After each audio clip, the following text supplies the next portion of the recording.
জীবনে কখনো কোনো মেয়ের প্রেমে পড়িনি। আসলে নিজের পড়াশুনো নিয়েই ব্যস্ত থাকতাম। আর এখন পড়াশুনো শেষ করে একটি ব্যাংক কোম্পানিতে জয়েন করেছি। আর আমার মা বাবা আমার বিয়ের জন্য পাগল হয়ে যাচ্ছেন। আমি রাজি হয়ে গেলাম। আমার সব বন্ধুদের বিয়ে হয়ে গেছে, শুধু আমি বাকি ছিলাম। তাই ভাবলাম আমি আর বাকি থাকবো কেন। তাই বাবা মার কথায় রাজি হয়ে গেলাম। আজ মা আর বাবা ঘটক সাহেবকে নিয়ে বৈঠক করছেন। এক সময় আমাকে ডাক দিলেন, ঘটক সাহেব, আমার ছেলেকে ছবি দেখান। জি, অবশ্যই। এই ছবিগুলো দেখো তো বাবা। আমার হাতে কটা ছবি ধরিয়ে দিয়ে বললেন। একটার পর একটা দেখছি, কিন্তু কোনো মেয়েই পছন্দ হচ্ছে না। তাই ছবিগুলো টেবিলে রেখে দিলাম। কি বাবা, এত সুন্দর সুন্দর ছবি তোমার পছন্দ হয়নি? আর আমার কাছে কোনো ছবি নেই, তবে হ্যাঁ, একটা ছবি আছে, কিন্তু তোমার পছন্দ হবে না। দেখি, দেখান তো, বাবা বললেন। এই নেন। বাবা দেখে আমার হাতে দিলেন। আমি ছবিটা হাতে নিলাম। মেয়েটি সুন্দর নয়, মানে কালো, তবে মেয়েটির চেহারায় একটা মিষ্টি মায়া ভাব আছে। বাবা আমার অবস্থা দেখে বুঝলেন মেয়েটিকে আমার পছন্দ হয়েছে। ঘটক সাহেব, আমার ছেলের জন্য এই মেয়েটি ঠিক করলাম। এই মেয়ের ফ্যামিলি বিষয়ে আমাকে সব জানাবেন। তা ঠিক, তবে আপনার ছেলে কত সুন্দর আর এই মেয়েটি কালো, আর একবার ভেবে দেখলে হয় না? শুনুন, চকচক করলে সোনা হয় না, তেমনি সব সুন্দরী মেয়ে ভালো হয় না।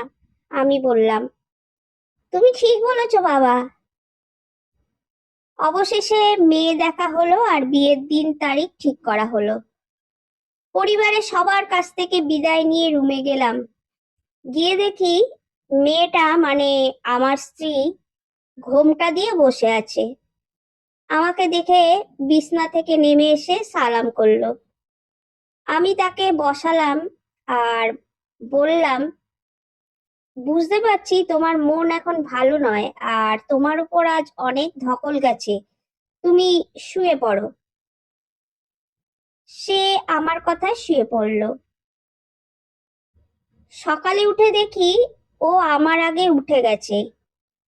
আমি হাত মুখ ধুয়ে আবার রুমে আসলাম, এসে দেখি টেবিলে চা রাখা। আমি ওকে দেখার জন্য মায়ের রুমে গেলাম। সেখানে গিয়ে দেখি অনেক মহিলা সামিয়া, মানে আমার স্ত্রীকে ঘিরে বসে আছেন। একজন মহিলা মাকে বলল, কি আপা, নিজের এত সুন্দর ছেলের সাথে একটা কালো মেয়ের সাথে বিয়ে দিলে? আর একজন বলল, আপনার ছেলে ওকে নিয়ে এখন রাস্তাঘাটে বের হতে পারবে না। এসব কথা শুনে সামিয়া কেঁদে কেঁদে রুমে চলে আসলো। আমি তার কাঁধে হাত রাখলাম, সে আমার দিকে তাকালো। শোনো, যে যাই বলুক, তুমি মন খারাপ করো না। মনে রেখো, পাকা আমের লোকে বেশি ঢিল মারে। আমার কথা শুনে কান্না বন্ধ করলো। আমি তোমাকে পছন্দ করেই বিয়ে করেছি, আর এসব ভেবে মন খারাপ করে থেকো না। ও ঠিক আছে বলে চলে গেল, আর যাওয়ার সময় পিছন ফিরে মন ভোলানো একটা হাসি দিল। আমাদের বিয়ের 1 বছর হয়ে গেছে। সামিয়া বাবা মায়ের অনেক খেয়াল রাখে, বাবা মা ওর ওপর অনেক খুশি। আর আমাদের মধ্যে ভালোবাসা তো আছেই। সামিয়া আর আমি ওর বাপের বাড়িতে বেড়াতে গেলাম। ওর অনেক বান্ধবীরা সেদিন ওকে দেখতে এসেছিল।